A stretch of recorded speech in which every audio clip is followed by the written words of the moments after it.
couple updates that I thought you might be interested in. U.S. District Court in San Juan just dismissed the case of 7,000 Villakense who had filed a suit against the federal government, the Department of the Navy, seeking compensation for damages to their island and their health. So that this suit has been in the making for about 7 years, and it will be appealed. Also, the Evelyn case that you may have read about in Green Intelligence, the two young children that claimed exposure to pesticides at a very young age. That is going to trial in August now, it was just announced, after 10 years. So this should give you pause to think about the effect and cost of litigation. In terms of TSCA reform, TSCA reform was just introduced into both the House and the Senate. In the Senate by Senator Lautenberg, in the House by Henry Waxman. And for the first time in nearly 25 years, there's some anticipation that there will be serious reform of the way that commercial chemicals are regulated in the country. The chemical companies, curiously, are motivated to see changes in this law because if products that they make in this country are not tested to the same standard as product testing requirements in Europe, then U.S. chemicals will not be allowed to be sold in Europe. So the chemical companies are extremely concerned about the idea of harmonizing law between the U.S. and the European Union. Cape Wind has not been decided, but there really appears to be no clear direction on the part of Ken Salazar at this point. Should keep your eyes open for that over the next week or so. In a diesel update, we talked about diesel exhaust and we talked about the health consequences of particulate matter, but there is new evidence that was released quite recently by Nadine Unger, who is going to be a new assistant professor here next year, and who has worked with the Columbia University and NASA on the effect of particles. And it's kind of a curious effect that particles of one form, especially those that are attached to organic matter, tend to have a reflective effect to radiation. So it basically may have a cooling effect, whereas black carbon itself tends to absorb the radiation, which would have a warming effect. So it's interesting. Diesel exhaust has been fingered as identified as one of the key sources of black carbon in the atmosphere that we need to pay much more attention to for its warming effect on climate. Happy Earth Day. 40 years ago today, Earth Day occurred, and your parents and I probably remember it pretty well. I was in Philadelphia at the time, and it was really an interesting and highly confused time to be a college student. And what was interesting about it is that it was a period of collision between different social movements that really had a core base in universities. And the collision was among the anti-war movement, the civil rights movement, as well as the environmental movement. Nobody really knew what that meant at the time, but you know, sitting in Philadelphia, living in Philadelphia, watching the yellow sunsets that occurred every evening because of the filthy air, and rowing on the Schuylkill River with the crew team, having to scrape the globules of slime and material chemical wastes that were deposited legally into the Schuylkill River, really was an unhappy experience. So it really was also the dawn of the modern era of environmental law in the nation, and the Clean Air Act revisions, the Clean Water Act revisions. The 1970s were really a time when great energy was put into the design of environmental law, and there was great expectation on the part of people that had worked in these movements that environmental quality would change quite radically. So I wanted to reflect with you today about imagining an ideal society. We think that we're facing many very severe problems, but and that one of the themes of this course has been to try to help you judge the effectiveness and potential of environmental law to shape behavior so that people will behave more responsibly toward the environment and protect human health. and protect scarce natural resources.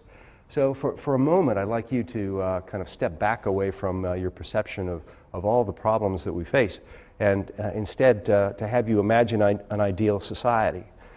So what would it look like? Well, you know, environmental law really targets itself toward damages. So knowledge is really a critical element of it, and the knowledge that's necessary in order for it to be effective is quite complex. So in the ideal world, you would want to have perfect knowledge of externalities, perfect predictive capacity. What's the effect of my behavior going to be? You'd want to have an efficient system for compensation for damages, because all damages could never be avoided. You'd also want to have a literate public, a public that was capable of understanding the technical information at a level of detail that would make them potentially effective participants in decision making. So literacy, the capacity to learn, is a really important component of this. You would want to have governmental authority and the resources to regulate. So not only the right to regulate that would be authorized by Congress or a parliament, but also the resources to regulate. And those don't normally go hand in hand, so that you often get the passage of a law, but you don't get the allocation of resources. So there's the authorization of money that's necessary, then there's the appropriation of money that's necessary, and then EPA or whoever the agency is have to actually expend the money in order to have an effective response. In an ideal society, I'd say also that we would be paying attention to the most vulnerable. They would be identified and they would be protected by statute. There would be equal protection for all. And I'll talk more about inequality in environmental law in a few moments. And we would have figured out how to manage natural resources such as our forests, our soils, our wildlife in a sustainable way. And it's quite interesting. When we use the word sustainability, I tend to cringe. It's not my favorite word. I think it's ambiguous, and I think it is used way too loosely. But where it seems to be clearest and have provided a model for effective law has been with respect to managing resources such as forests, fisheries, where you can monitor a population, you can monitor its rate of growth, its reproductive success, so that thinking about a sustainable management of natural resources has been, in some instances, a success story. I think I would imagine a stable climate as well. So I wanted to have you think with me also about what's been successful, what can we point to as success stories. And I think that a number of the cases, I chose the cases quite deliberately for this course, and a number of them demonstrate the potential of law to control behavior, to achieve some of these objectives. And I think clearly the wilderness protection system and the national park system that we have in the United States really is the envy of many nations in the world. So that we have effectively set aside lands and we've offered, we've restricted human access and certain behaviors and extraction rights in these areas. And that really has been quite a successful policy. Our national seashores, I think, represent a really far-sighted approach that were meant to provide recreational opportunities in the coastal zone. But as I mentioned in the lecture on looking at Cape Cod and Fire Island and Padre Island and Point Reyes, the fact that the government went into those areas and bought them or consolidated federal ownership is going to restrict future development in a way that will reduce long-term costs associated with sea level rise and increased storm damage. The Adirondack Park strikes me as also being a real success story in many ways. For me, it really represents a model for regulating private land use in the vicinity of highly valuable public lands. And remember, this park was set aside back in the 1870s. So that the Adirondack Park Agency concept was really designed initially to protect what they thought of as biological diversity, ecological diversity, as well as integrity, whatever that meant at the time, back in 1972, when the Park Agency statute was passed. Almost inadvertently, they had designed an energy conservation plan that really was quite remarkable. Remember this idea that you regulate and demand very large lot sizes in the remote areas, and then you basically take away the density requirements in the towns and villages. There are really no urban centers in the Adirondacks. But this open space preservation and incentive to increase density in the existing areas that already are developed and have infrastructure, have roads, have electric lines, et cetera, it really is remarkable.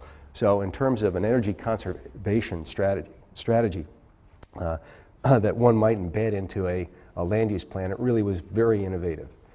They also used the idea of transferable development rights in the Adirondacks that I think is a very cool idea. And there's a parallel here to the idea of setting up these ecosystem service banks.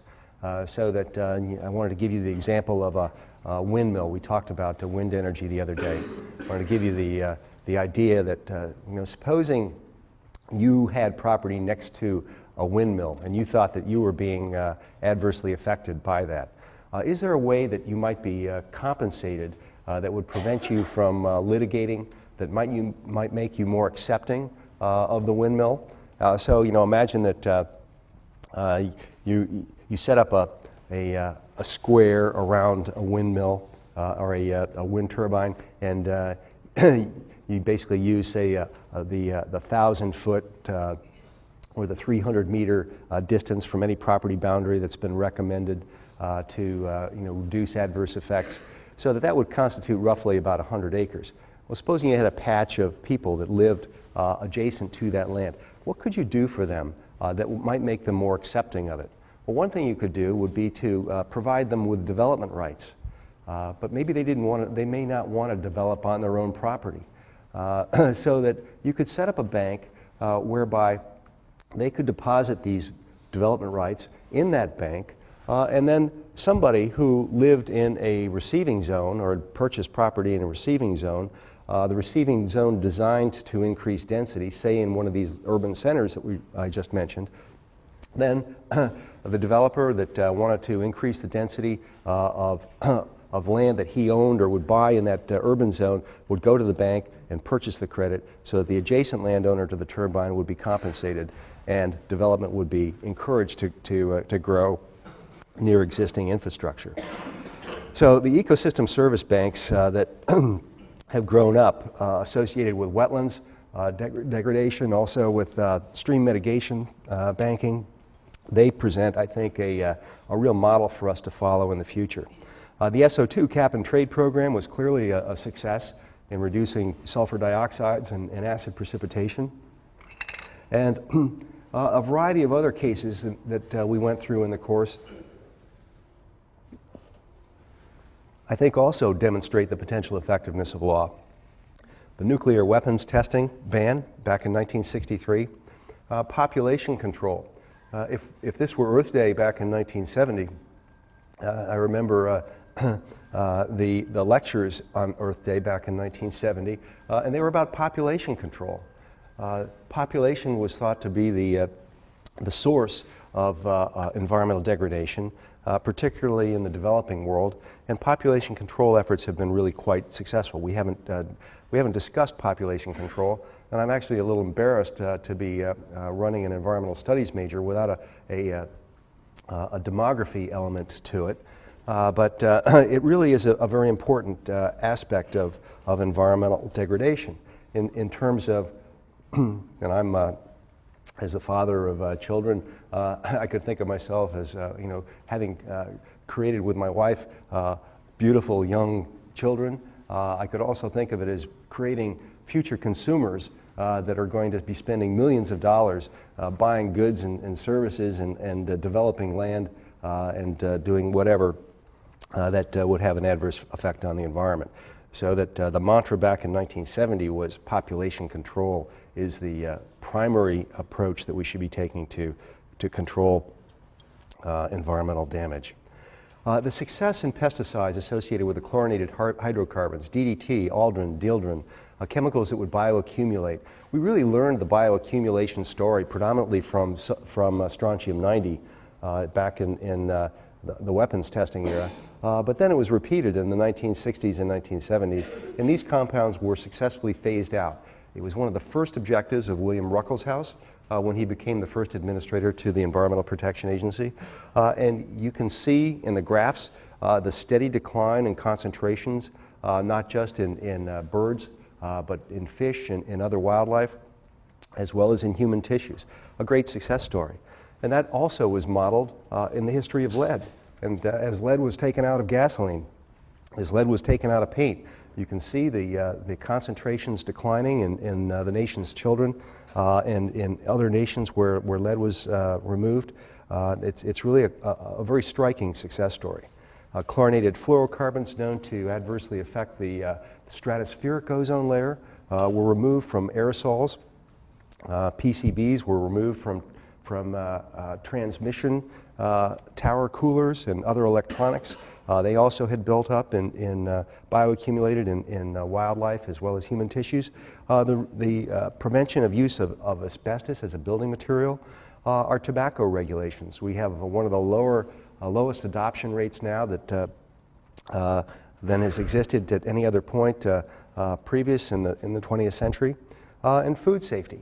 You may think of food safety as kind of an odd topic, but you know, in low-income parts of the world, food safety is a major source of illness. And even in this country, the estimate by the Centers for Disease Control of the number of illnesses per year experienced by contaminated food is 76 million. That's an enormous issue. It has to do with the availability of water and the control of microbes and the way that food is handled and washed and stored, as well as how it's cooked. The organic food movement has been successful. It's as I mentioned earlier, the most rapidly growing sector in the food industry. And drinking water quality.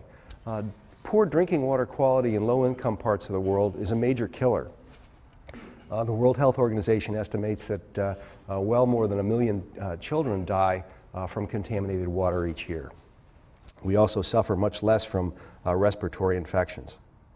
So, forgive me as the computer, for some reason, is running through each one very slowly.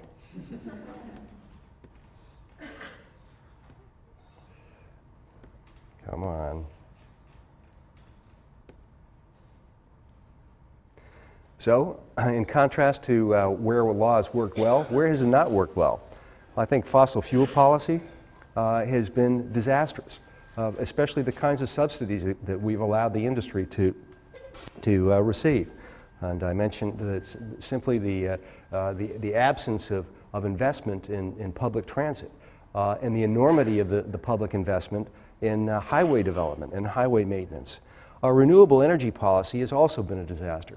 And despite the improvements and the increase in funding that's going into renewable energy, it's nowhere near sufficient in order to increase the proportion of renewable energy that is necessary to deal with the CO2 problem that we face. Personal consumption. Individual consumption, individual purchasing is going up, as are the number of people in the country. We're at about 310 million people. We're projected to go to 350 in about the next 40 years, and perhaps reach 400 million people in the nation. So you multiply consumption of each individual times that scale. You know, that we're sitting in a nation now where we have roughly 250 million automobiles, and we're likely to see that rise quite substantially. So that people have fled to the suburbs. Now they can't sell the property in the suburbs, even if they wanted to live in an urban area, because of the declining land value. Parks and protected areas are not being created any longer, so that the rate of adoption of parks and protected areas, even though I just claimed that they were a great success where they were created, the rate of establishing parks and protected areas has fallen off quite dramatically since that time. The Park Service's land acquisition efforts have declined. Biological diversity loss is also increasing as a function of habitat loss, as a function of chemical applications, pesticide applications. Marine species exploitation is increasing. The rate of extinction is increasing in the world's oceans, driven in part by changing water quality in the coastal zone, but driven also by unregulated fishing, particularly beyond the 200-mile limit. The indoor as opposed to, or the outdoor as opposed to indoor focus of the Environmental Protection Agency has been a serious problem. If you gave me a sample of your blood, of your urine, of your hair, and we went down to CDC and had it tested, we would find a variety of chemicals that come from the built environment. So that the absence of attention to where we spend our time, which is indoors, is important. There is a new study that was just released that announced that the average amount of time spent by the nation's children outdoors is now 42 minutes per week. The average amount of time that children now spend in front of electronic media is now 52 hours per week. So there's something to that statistic that is worth paying a lot of attention to. I'm here because my dad took me hiking when I was a kid. He took me to parks. We'd hang out by streams. He'd take me down to the beach. But this is an increasingly rare experience as people are spending more time indoors and more time staring at electronic equipment. Hazardous sites. We are adding the number of hazardous sites to the lists maintained by the government, the federal government and state governments every year, so that we're not restoring more than we're adding. And this is a very serious problem. And the lessons of the case, the long amount of time, the enormous resources necessary to clean these facilities up, and you should think about that. If once you, in 5 years and 6 years, as you think about where you want to live, where you're going to rent a house or an apartment, you think about where you want to buy a house or buy land, you should pay a lot of attention to the land use history in these areas so that you can be sure that you're buying land that was not formerly a disposal site.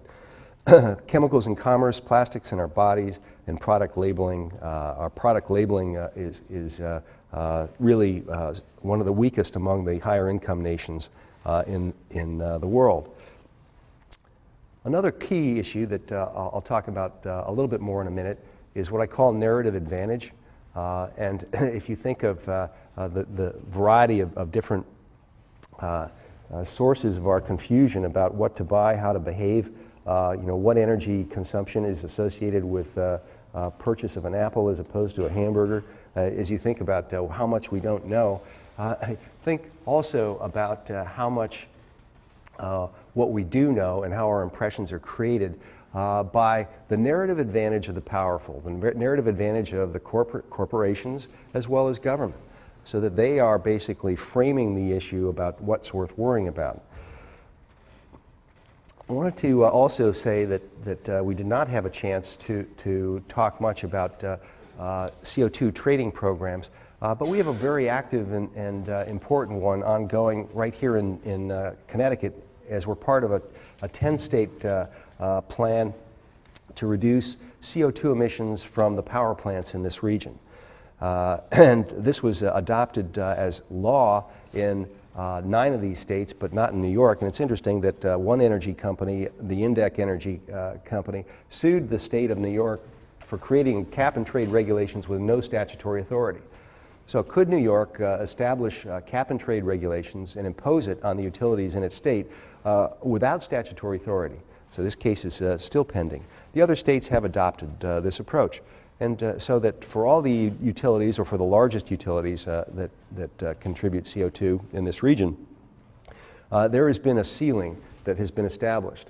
And between now and 2012, the ceiling will be stable, and then it will decline as total amount of CO2 emitted that's allowable will be reduced. And they will have to retrofit, they will have to fuel switch in order to figure out how they're going to meet that ceiling. It's a very important approach. So if you think back on what are the key problems with our broad body of environmental law, well, it's fractured by problem. It's fractured by media, by air, water, food, consumer products.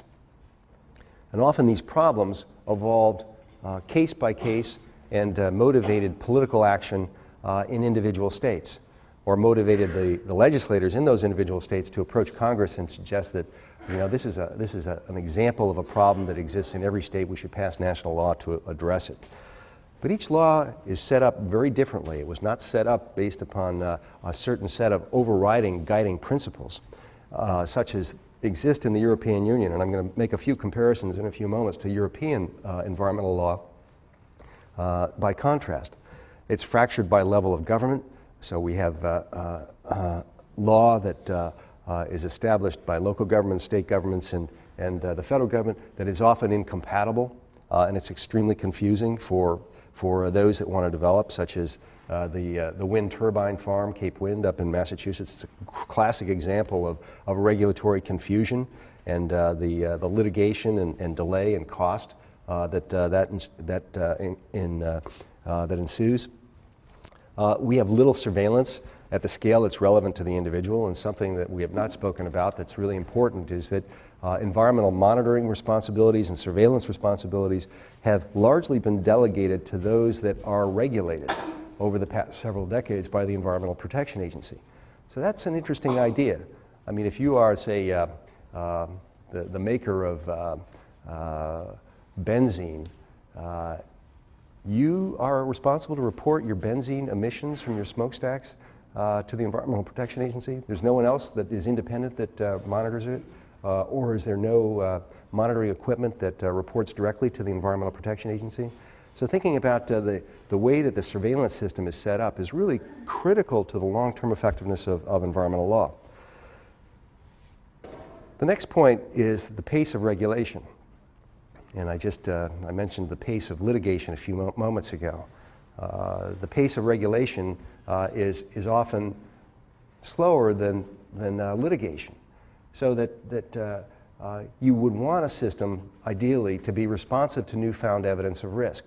So supposing I found that chemical X in the food supply is exceptionally dangerous and people are highly exposed and they've got it in their tissues. Well, following that discovery and following a consensus among scientists that that is a significant threat, it normally takes 10 to 15, and I've seen 20 years with respect to pesticides, before the government responds and then changes the regulation to lower the allowable use of the chemical or sets a different ceiling on it. And this basically, law has the effect then of providing a false sense of security when you think that, my gosh, we have 36 statutes in place. We must be reasonably well protected as a society. Well, I think after this course, you will be more skeptical. It's difficult and costly to measure effectiveness, and when ineffectiveness is found, agencies are not happy about that. So that's why we have a government accountability office that commonly will look at the behavior of agencies and whether or not the statute is achieving the congressionally mandated intent. Our law system is highly specialized in the sciences, and it often takes scientific training at a graduate level in order to be able to debate about the appropriateness of certain standards. Similarly, if you're arguing about the effect of human development on endangered species habitat, it takes expertise in biology, often at the graduate level, to get a seat at the table. So think about that. If you're considering a future in environmental management of one sort or another, think about how you might shore up your technical capacity.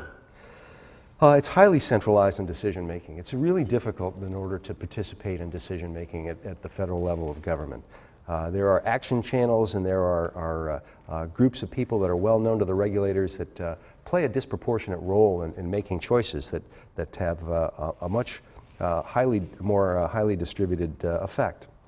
So I'm not going to go through all these different kinds of decision standards, but we've touched on a variety of different approaches to setting standards in different laws. Remember the Federal Insecticide, Fungicide, and Rodenticide Act at the top here. It was a risk-benefit balancing law. Think about the Food, Drug, and Cosmetic Act as it applies to drugs. That's a risk-risk trade-off law, so that a doctor prescribes a drug to you because the doctor thinks that although there may be a risk of a side effect, that the benefit to you is higher, it's more significant than the side effect risk. Cost-benefit analysis is another form of decision-making analysis that is often demanded in environmental law. Risk ceilings, acceptable risk levels. I've seen acceptable risk levels for cancer-causing agents in the environment that vary between 1 excess cancer is allowable per 1,000 people exposed, as opposed to a standard that would allow, a California standard, 1 excess risk in 1 million people exposed. And I've seen other proposals for 1 in 10 million, so that the idea of acceptable risk is quite variable.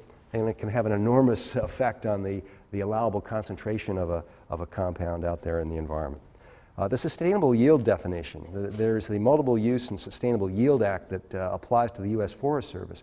And this is a really interesting idea as well, but it's technical, so that one would have to look at a national forest and figure out how much timber it normally produces, how much could be harvested without adversely affecting the sustained yield at that level. So being able to identify the sustained yield and to develop an understanding of how you go into an area and you get the timber out without depleting the soil resources, say of organic matter, water holding capacity, that's a technical issue. Density restrictions, land use segregation, disclosure and transparency requirements, certification requirements inside the Food Production Act. The reasonable certainty of no harm standard in the Food Quality Protection Act is the most rigid health protective standard that we've got in the United States. It's as health protective as any statute also in the European Union. And also technological feasibility. So what's feasible now as opposed to technology forcing standards that would demand that industry, say, lower their auto emissions down to a level that's not possible now, but you give them a ceiling and say that you've got 5 years to reach that reduced ceiling. Restricting false claims of benefit or demanding expression of risk. So product labeling and then restoration standards that exist inside the Resource Conservation and Recovery Act and the Superfund law.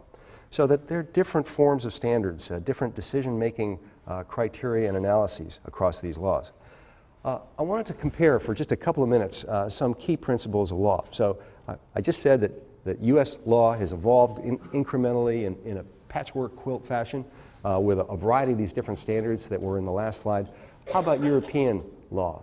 Well, European law evolved based upon a collection of principles that are not embedded in all of our laws. So we have no law in our country that basically forces the statute to comply with principles such as exist in the EU law. One is a high level of protection is demanded, but not the highest. And this would force the definition of what high means, and it has, and it's produced litigation. The precautionary principle, that despite uncertainty in the effect of timber harvesting on an endangered species habitat or of a chemical on human health, despite the uncertainty, it is a better idea to be precautionary, to set a standard that would be protective. And this is quite similar to another principle that they call the prevention principle, that prevention is better than the cure. And they also have the source principle, that a problem should be managed at its source rather than down the road. So, if you have a nasty pesticide, are you going to manage that pesticide by allowing farmers to use it and then going out and monitoring its presence in the water supply or in the foods that you eat? That's managing at the downstream level as opposed to at the source. So nip it in the bud. If it's a really dangerous chemical, prohibit it or don't allow it to be used under certain circumstances. The polluter pays principle that dictates that polluters are financially responsible for the pollution that they emit from their smokestacks, from their pipe, their water line discharge points, and that they are also responsible for damages. And they're responsible for coming up to solutions to the problem that they're creating. And also that they are open to liability claims. And finally, the safeguard principle. that member states in the European Union have the authority to adopt tougher laws given their particular conditions. Now, when I say that, I know that these seem like they're kind of dry principles, but when I say that, the bell that should be going off in your head is a bell about preemption and how important it is to think carefully about when, under what circumstance do you want to preempt a lower level of government, say France, from adopting a tougher level of regulation than the European Union, or when do you want to have California be given the authority to adopt tougher air quality regs as opposed to those that are established by EPA. So the safeguard principle cuts across all European law that gives the member nations the authority to set standards that are tougher than the unions. I'll talk just a couple minutes about poverty and the environment, and we haven't spent much time on that during the course, but the impoverished in the world generally face degraded environmental conditions compared to the more wealthy. And these are often ignored by governments. Exposures to hazards are normally higher. The poorest are left to the most marginal lands. It's kind of interesting to watch what happens in a town, even in Connecticut, when developers have built on all of the really nice lands, and then you have the old town dump, the landfill, that nobody wanted to live near and remained undeveloped. But as the towns reach build-out, meaning that all the other lands have been developed to the zoning density limit, then increasingly you see lower income people moving into those areas. There was the Bhopal, India chemical release back in 1984 that killed tens of thousands of people and injured hundreds of thousands of others. Those people had basically migrated next to the chemical company and set up camps that made them immediately adjacent to the edge of the chemical company. And that history, I encourage you to take a look at it. The chemical release of methyl isocyanate killed or injured people in a matter of several hours because they were so close to the plant. There was no buffer zone to it. So the poor tend not to have access to capital. They tend not to have insurance. They tend not to have the capacity to understand and to manage risk the way that the wealthy do. Healthcare surveillance is something that they cannot afford, and litigation is rarely an opportunity.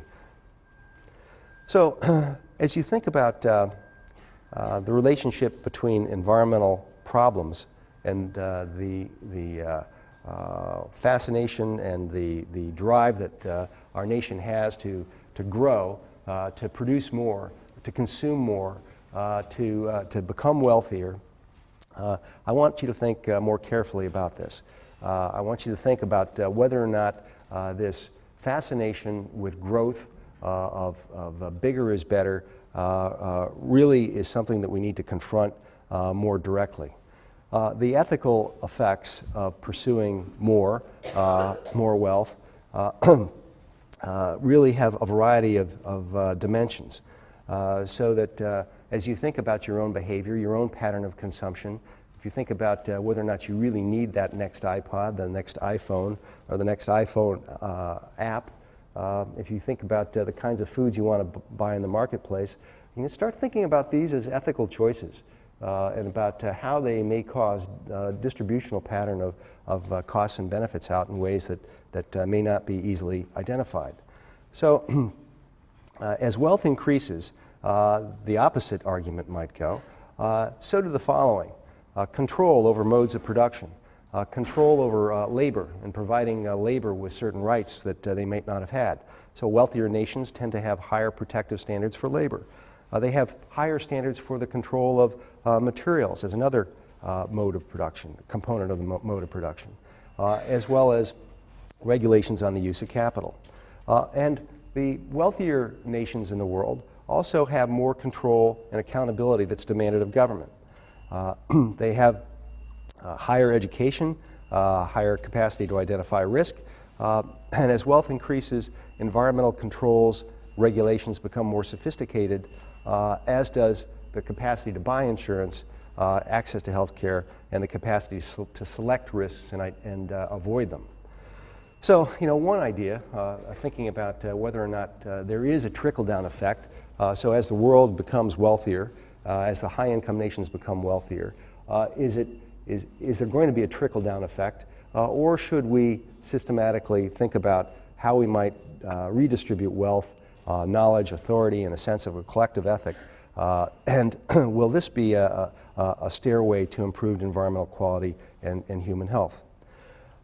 I wanted to just mention, too, and emphasize this idea once more of narrative advantage and how critical it is given the scale of money that's being put into advertising. So $500 billion per year in the world going into advertising, promoting products, promoting economic growth, and making claims about product benefits and normally not fully disclosing what product risks or product long-term damages might be. We talked on many occasions in the course about the idea of ignorance as being an underlying source for environmental problems. So I don't mean ignorance in a demeaning way at all. I mean it simply the absence, I don't mean it to infer the absence of capacity. I mean it to infer the absence of knowledge or the incapacity to develop that knowledge, but for no reason of a personal problem, personal incapacity. So what are the underlying sources? Well, illiteracy is clearly one of them. Secrecy is another. Deception is another. Privacy is another. Language barriers. But I'm increasingly fascinated by the idea that legal control of knowledge in the form of trade secrecy and classified information are really critical targets that we need to manage more effectively in order to create a literate society that might be able to participate in markets as well as in government decision making in ways that will lead us to a more health protective, environmentally responsible future. So secrecy has a very insidious and negative effect, and we've seen it in a variety of cases. It concentrates knowledge among those with authority and power. It actually is a form of social control. So if I have knowledge and I withhold it for you because it basically will prevent you from being able to compete with me, then that basically is a form of its authority, its power for me to be able to control you. Secrecy inhibits public intelligence, and it enhances the persuasive power of elites, again providing narrative advantage. Throughout the course, across all these cases, I have mentioned the importance of looking at distributional effects and avoiding what I call here the veil of averages. If you allow yourself to be convinced of arguments based upon statistical claims of the effect on average is going to be X, or even the benefits on average are going to be Y, then you should not do that. You should think much more carefully and deeply about distributional patterns in society. How is risk distributed? How are benefits distributed? Is there an overlap among the risks and the benefits? Do we want to structure law in a way that encourages that to be transparent and overlapped? So I'm going to close here, and I'm going to just take a little bit of license, and I apologize for this because you may think of me as being paternal, but this class represents, I believe, a class where I've now taught about 2,500 Yale students, and this has given me a perspective on success of my students as I watch them down the road, what careers they take, how they come back and want recommendations, but also want to let me know that they're taking some ideas into their future. So what advice could I give you? Well, I would encourage you to think really carefully about what drives you morally. What are your dominant moral values? And I've got kids your age. And I say that to them. Give me your top 5 dominant moral values. And learn to understand how those values might guide your behaviors. And in my life, I've often concluded that, boy, if I just listened to that inner voice that would have told me what the right thing to do was, then it would have been a better decision. So learn to trust your instincts about what's really important in your life. It's not just about getting richer. Learn yourself and then teach others. You're at one of the most prestigious and one of the best educational institutions in the world, and it's just such an incredible privilege for you to be here. But I think now about it, the educational experience that you're getting, you know, not in my course, but in better courses, as a privilege, as something that really you have an obligation to carry on, to expand the knowledge of other people. Lead by example. Don't just tell people what to do. People see you being focused and disciplined and taking on the toughest and meanest and nastiest and dirtiest jobs. They're going to respect that and they're going to follow you.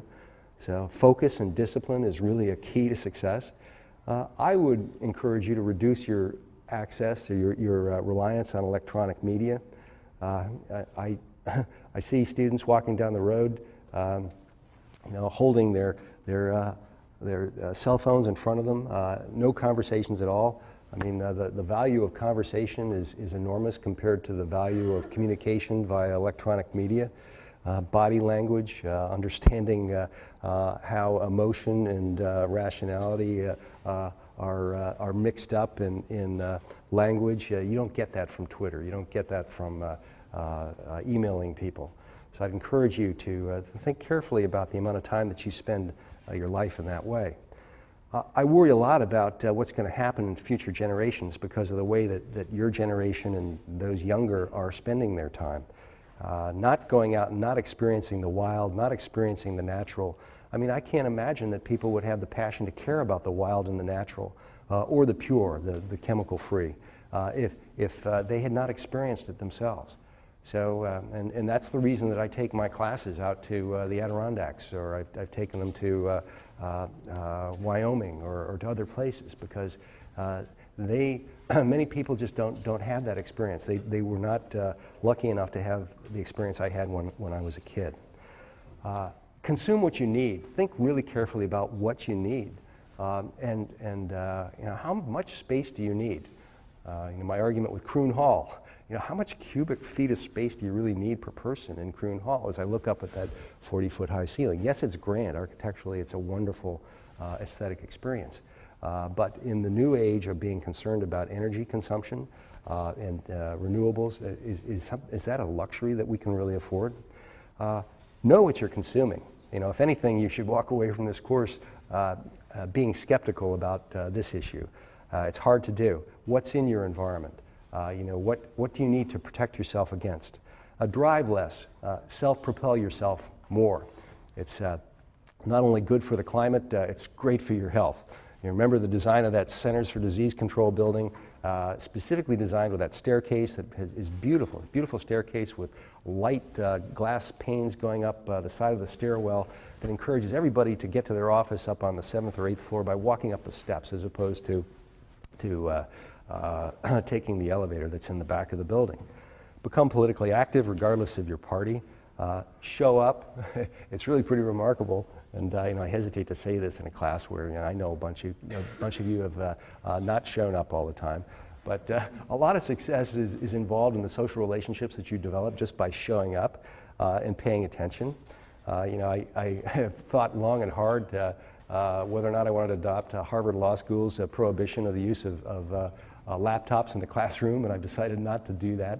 So, I mean, I figure that if I can't engage you in a lecture, and if I regulate your use of laptop, and I also, then I shouldn't regulate it. But I also feel that those of you that are not paying attention, you know, there are probably some pretty good reasons for it. And the most important lesson I think I have for you is to be confident about yourself. And I want you to think about this one really carefully, because my belief is really that you wouldn't be here at Yale if you did not have the capacity to change the world. And you know how many Yale leaders have had an enormous influence in corporations, in government, in the nonprofit community. So that capacity it's an enormous gift. And I'll leave you with one final reflection. is that you may think it's really hard to induce change in the world, but it's not. It's really not. You know, if you demonstrate your passion, you develop the knowledge, you develop a coalition, you can make change at any level of government. So be confident about yourself and go in peace. So thank you very much for a great term.